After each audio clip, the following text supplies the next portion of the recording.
Welcome to the online class lecture note series of Professor S.K. Paul, HOD, University Department of English, BRA, Bihar University, Muzaffarpur.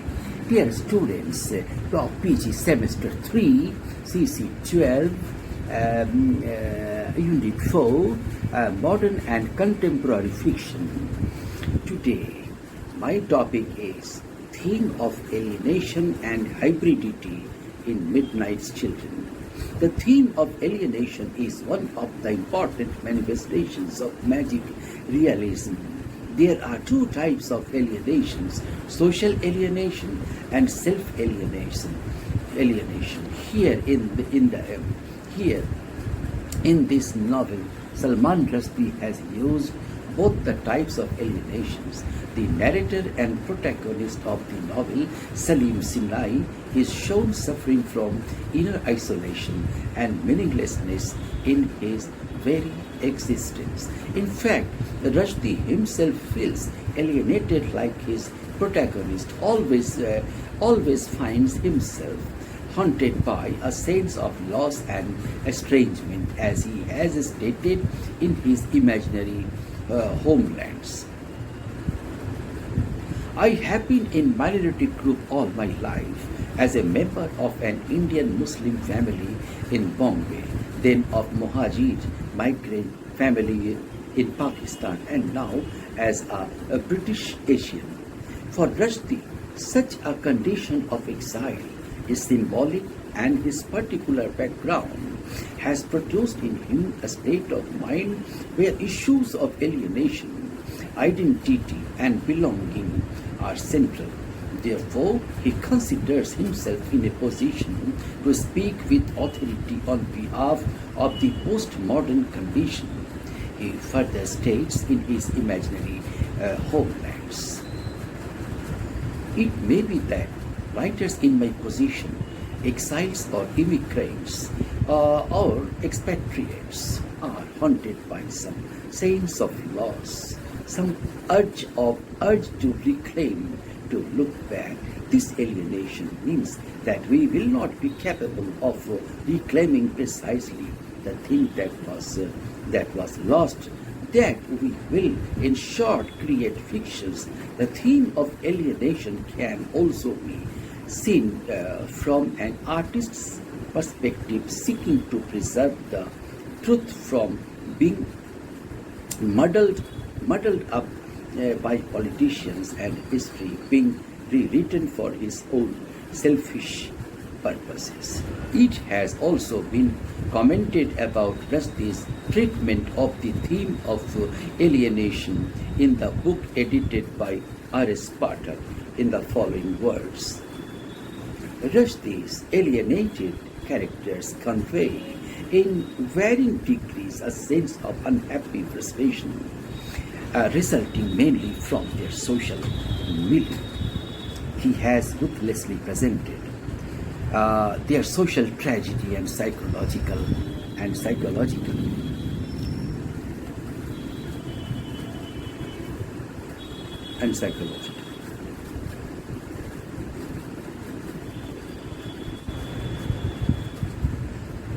Rushdie's alienated characters convey in varying degrees a sense of unhappy frustration, resulting mainly from their social milieu.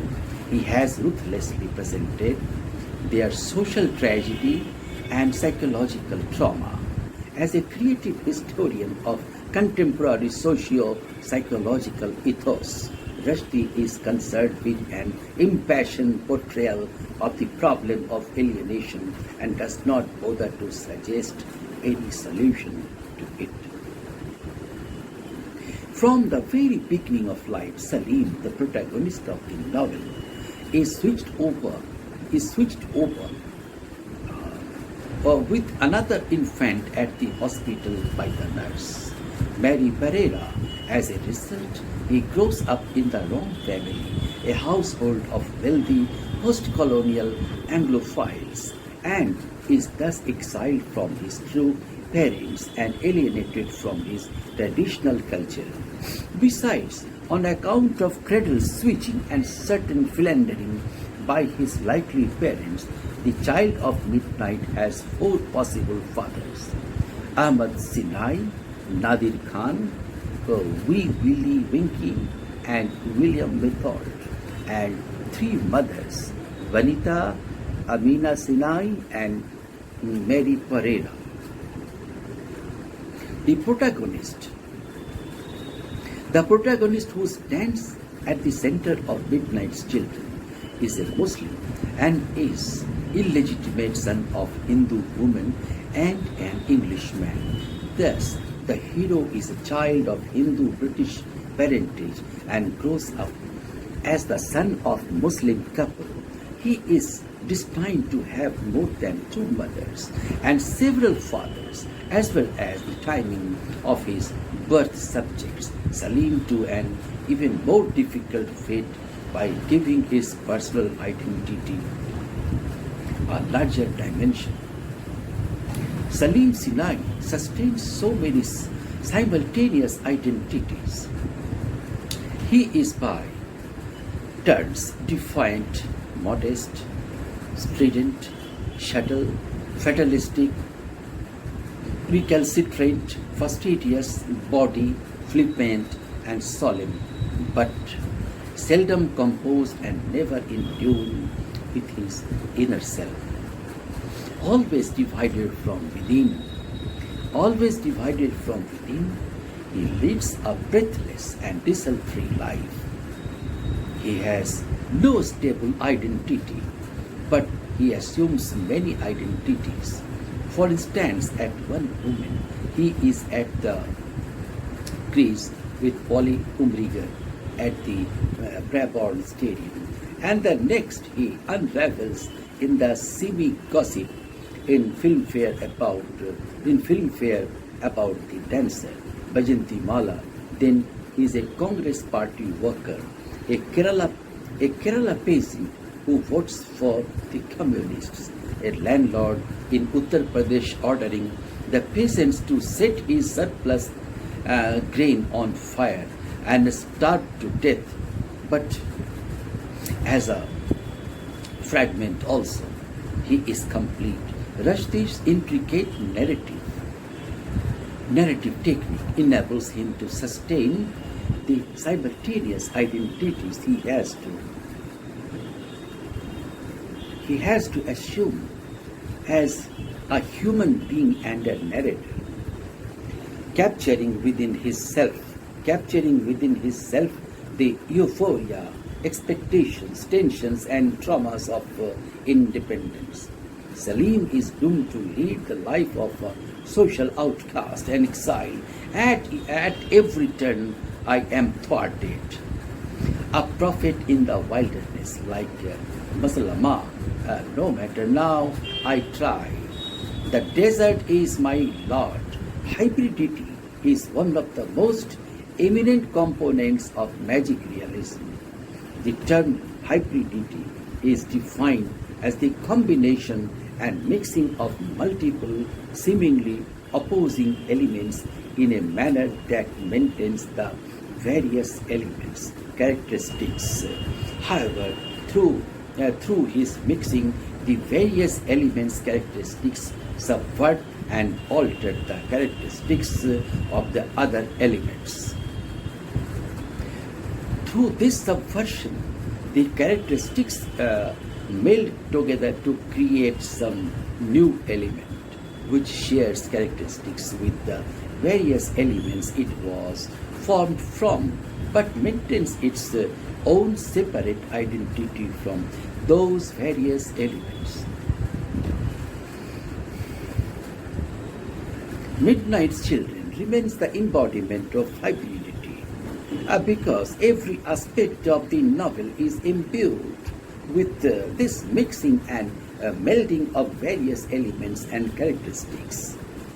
The novel employs the formal technique of magic realism, which is in itself a hybrid of realism and supernatural through myth and historical events.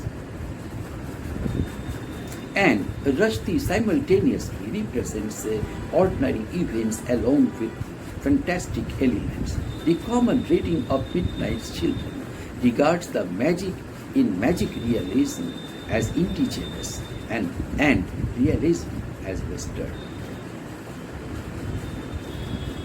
Amina, the daughter of a superstitious mother and a skeptical modernizing father, finds herself thinking this is still India, and people like Ram said know what they know. Her father Adam Aziz imagines that the hegemony of superstition, the mumbo jumbo and all things magical would never be broken in India. The novel often bears characters that reinforce this binary. Aziz, the Western educated doctor, and Tai, the oral storyteller, together are Tai for changelessness, opposed to Adam for progress. Aziz, the modernizer, is married to Reverend Mother, the formidable bulwark of tradition, and Salim, the English language writer, lets his narrative aloud to Padma, his illiterate feeble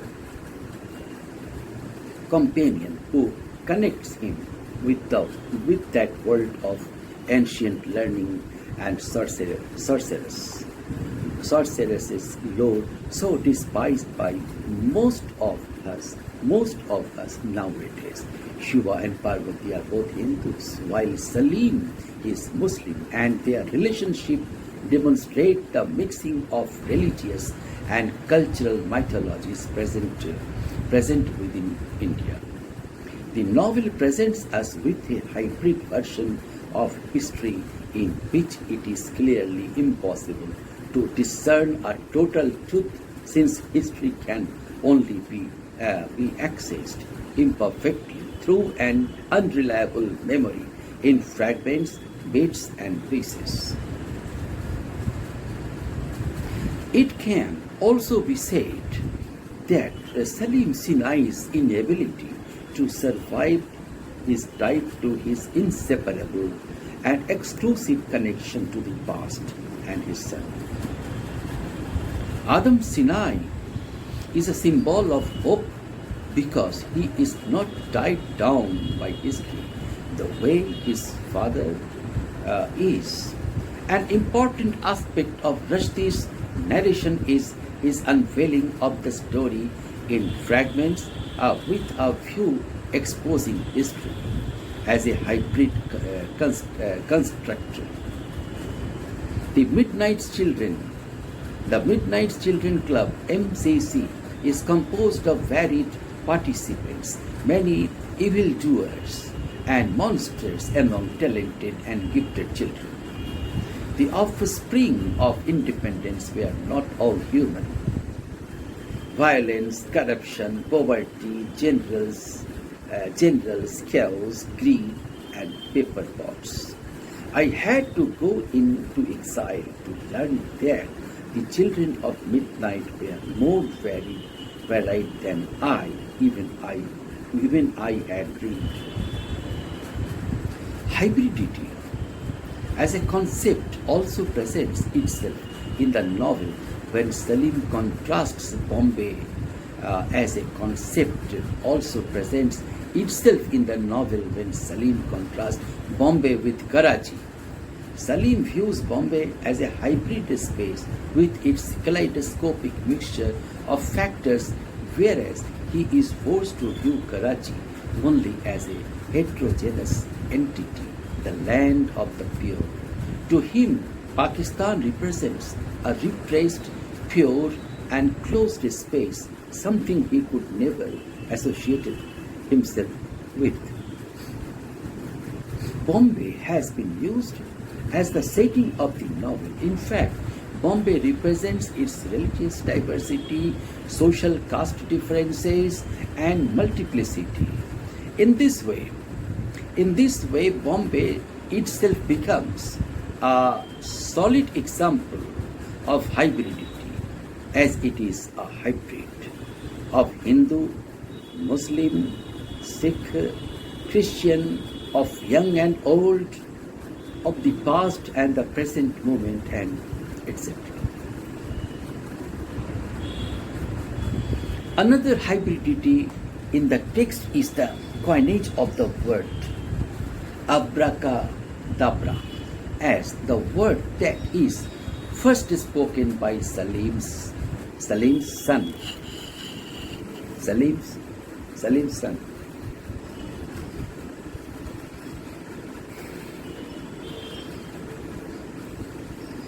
Salim's son, Adam.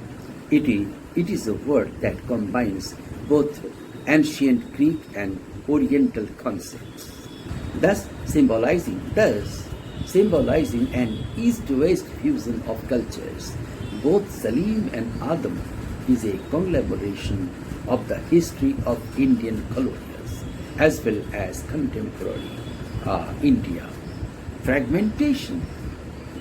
Fragmentation is celebrated in Midnight Children.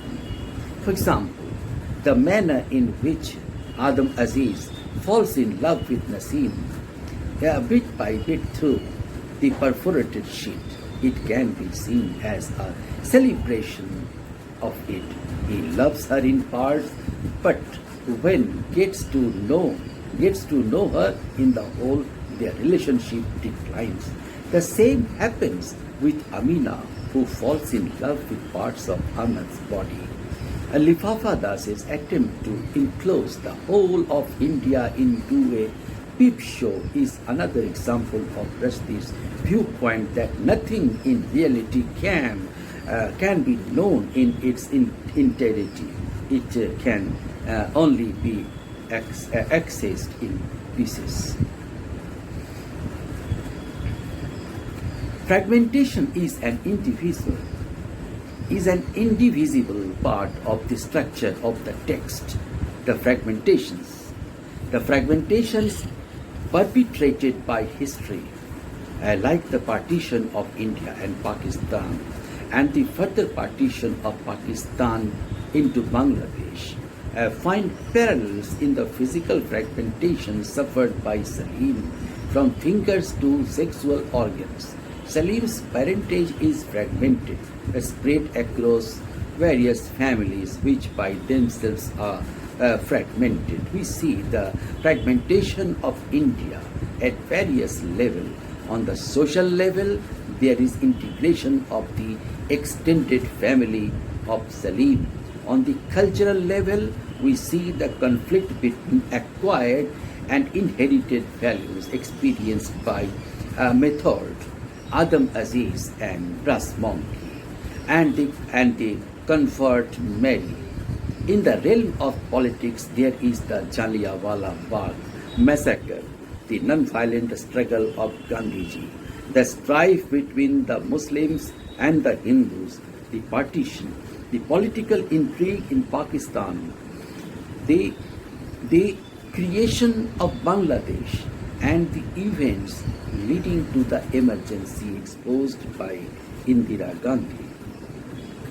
The divisive force gradually encroaching into Indian life and culminating in the 1970s when there is a fighting degree of dislocation and fragmentation in social and political life. It gets echoed in the words of Salim when he says, "One day, perhaps, the world may taste the pickles of history.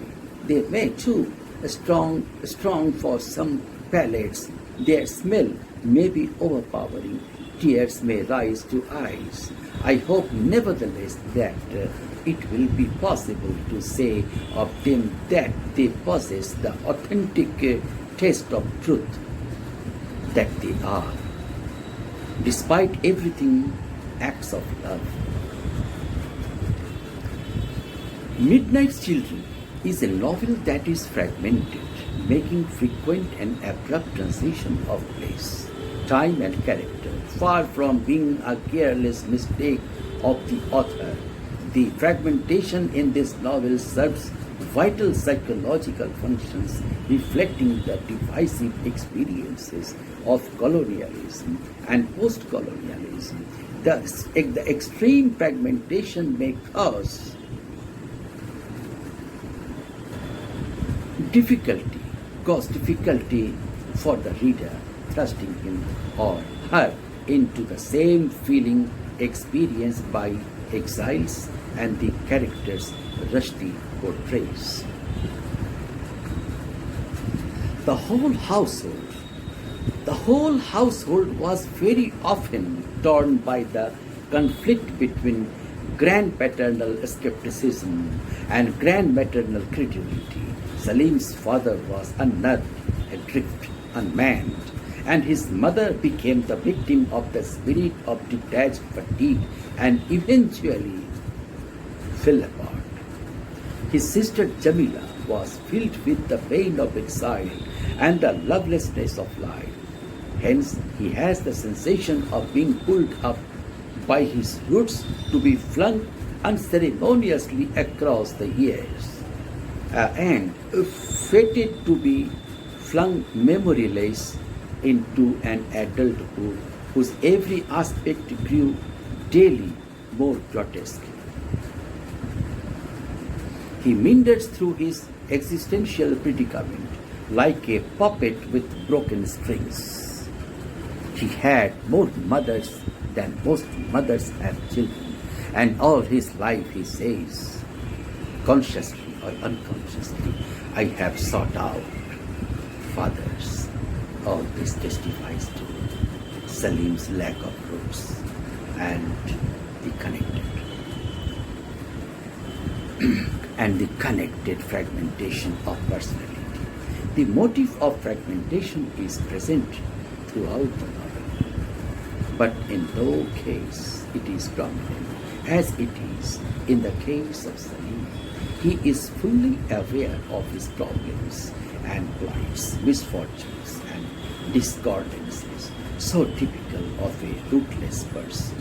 At the height of self-estrangement, Salim looks at himself as only the broken bits and fragments of his former self. I am tearing myself apart, can't even agree with myself, talking and arguing like a wild fellow, cracking up memory going, yes, memory plunging into chasms and being swallowed by the dark only fragments remain. None of it makes sense anymore. Thank you. See you again.